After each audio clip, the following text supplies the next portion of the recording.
episode 5 of He Said, She Said, and we are going to jump right into it because we've got a lot to talk about and a little bit of time to do it.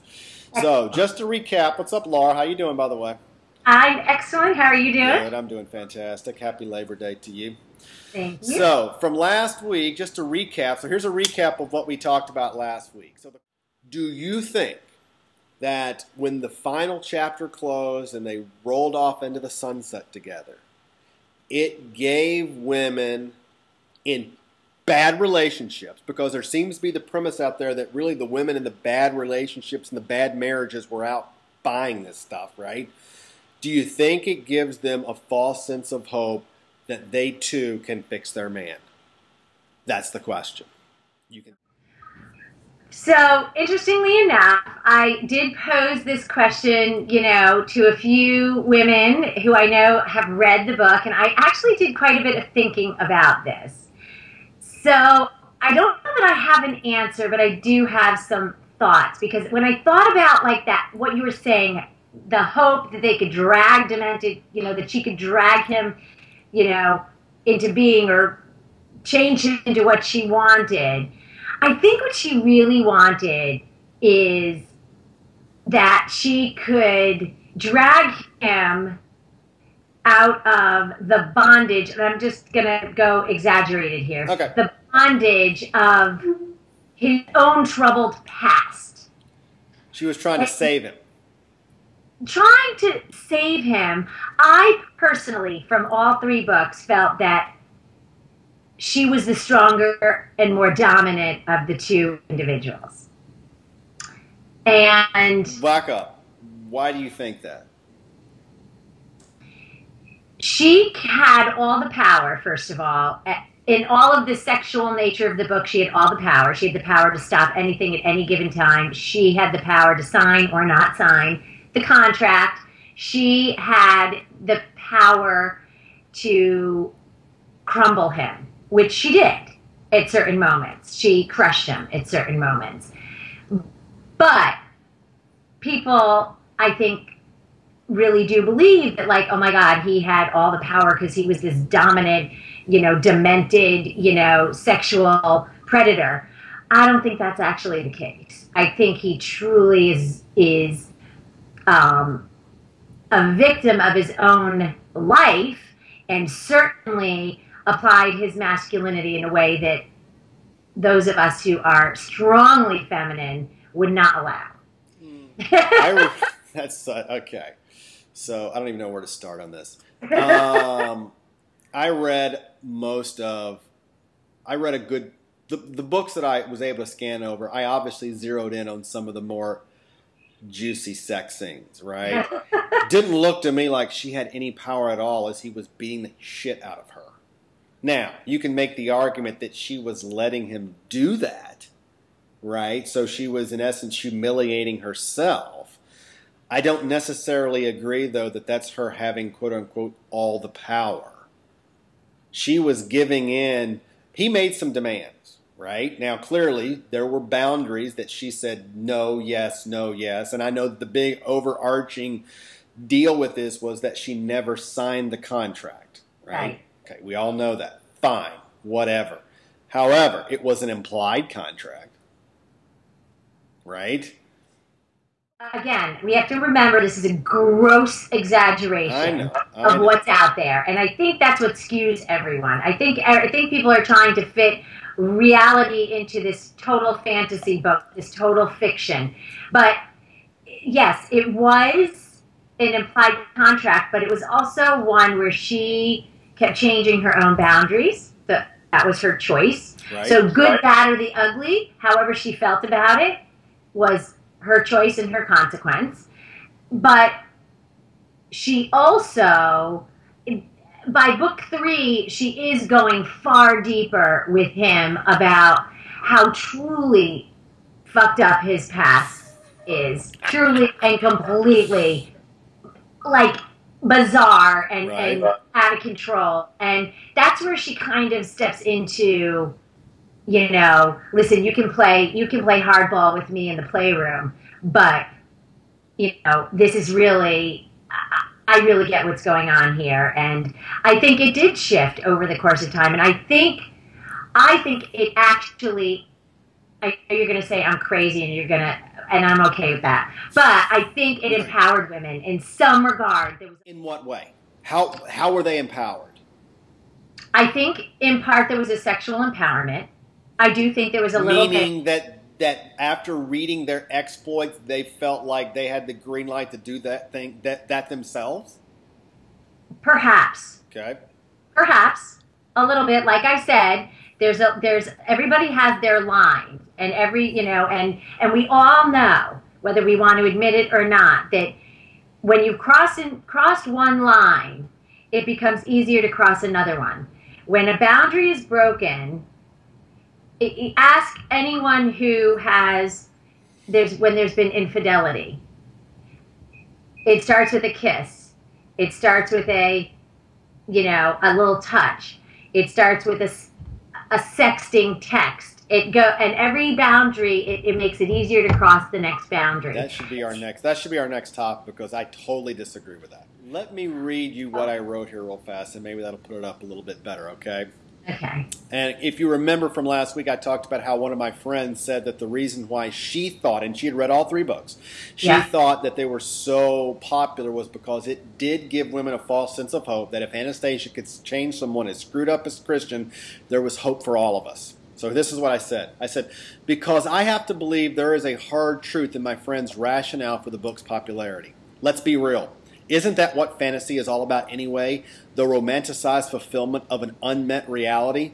Doesn't Anastasia's persistence at straightening out the unraveling of someone as demented as Christian give hope and validation to women everywhere hoping to change their own 50 shades? And doesn't her eventual achievement in turning him around, even if that might mean whelp marks and anal beads, fuel those aspirations? And you know what?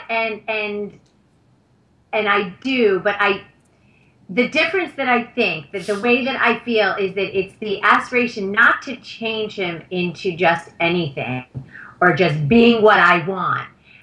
Because I think women do try to do that often. I think people try to do that, and that's not reasonable. But I do think that when we're partnered with someone, whether we're in marriage, whether we're in a new relationship, doesn't matter. When you decide to become partnered with someone, that you do in some ways want to free them, if you love them, from the things that mess them up, whatever those things are. Would you say that she succeeded? Did he become the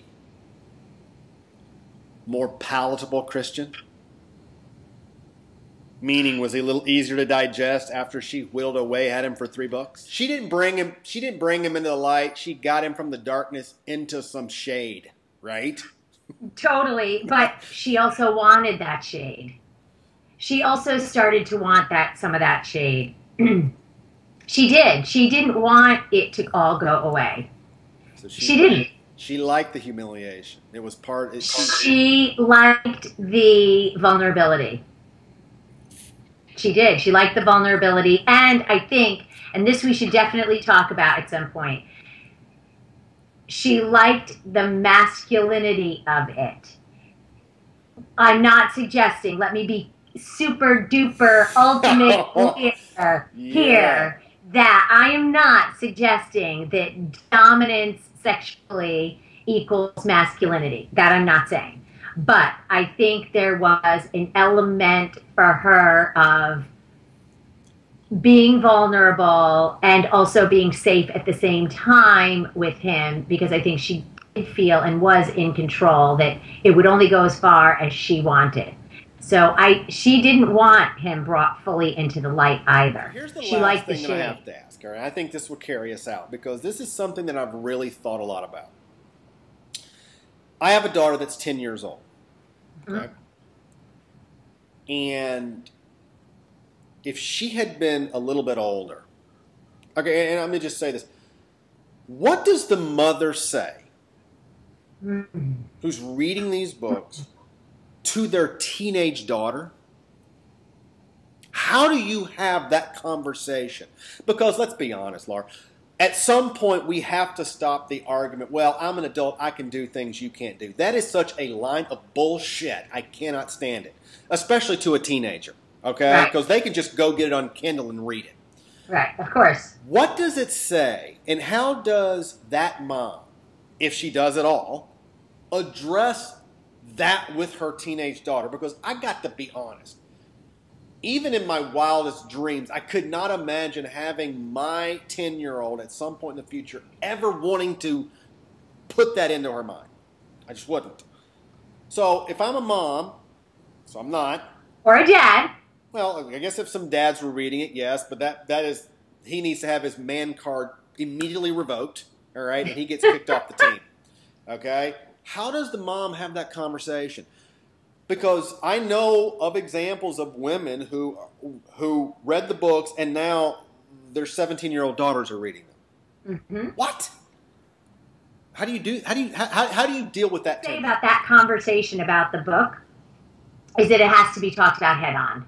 I think it is fiction, and we have to remember that it is fiction, and we have to talk about it as it is fiction and it's not reality. But I do think the conversation with the teenage girls is around their power. And it really is about not control and not dominance, because I think women tend to sometimes today they think that strength equals dominance and control. And I don't think that that's it. But I think that there is the power over oneself and one's choices, and there's the ability to set boundaries and honor them, and that when it comes, I think there's a lot of sexual stuff that needs to get talked about with our teenage girls today anyway. I think that's where the conversation has to happen. And I could go on and on about this because I think it's really, really important. Sexiness is not sex. And I think girls get all wiggy and confused about that. And I think that there's a lot to be said in our daughters around this book. This book does offer that opportunity, believe it or not. Not saying it's good, it just offers an opportunity. Laura, I just do. I'm going to get serious for a moment. I got to believe that doesn't end well. I just don't. I can't. What doesn't end well? I can't believe that a 13-year-old daughter looking at her mom sitting on the couch for hours on end reading those book after book after book. I don't think that ends well. I think that says something to a daughter that would be no different than a 14-year-old son walking in and catching his dad looking at internet porn. Mm-hmm. I don't think it is any different. And I think at the end of the day, that never is going to end well. You know, but go ahead. It doesn't have to end badly either. You know, there's lots of reasons, and my kids know that I read it. They saw that I read it. They didn't read it. They're teenage boys, and they really had no interest. Plus, they hate reading. So I'm lucky in that sense, I guess. Yeah. But there were lots of reasons. Certainly, I didn't read it for the sexual arousal. I really didn't even know the extent of it when I picked it up. But I will always start every conversation with any kid, any teenager, girl or boy, you know, with what I got out of it, what I learned, what I understood from it. And I just think we have to be smarter with our communication. Kyle, you and I know there's some shitty parenting going on. There's shitty relationships going on. I mean, that's kind of why we've come together to talk about some of this stuff, is that it doesn't have to end badly. It can end I have to believe, because I wouldn't do what I do if I didn't, that some of these things can end well if we talk about it like you and I are talking about it. We're not saying that this was just, you know, something we read to, you know, get our rocks off. I mean, that's not what this was about. This was about reading something and having an articulate conversation about what that says and what that means. And you know what? We underestimate our teens. 13-year-old is far too young to be reading something like this. But at such time that your daughter hits 17 and picks it up and reads it and is like, oh my God, you know what? You have an opportunity to talk to her. Well, I hope that will be her response. Unfortunately, I'm afraid that most 17-year-olds, the girls this day, that's not going to be the oh my God response. Let me tell you something. With my kid, and you bet, you know, all you people with daughters better hope that you have, that there are people like me out there with sons who are having the same conversations, because it's a dual gender situation and issue, and there's nothing off limits in my house, and I started really young with them. And you know what?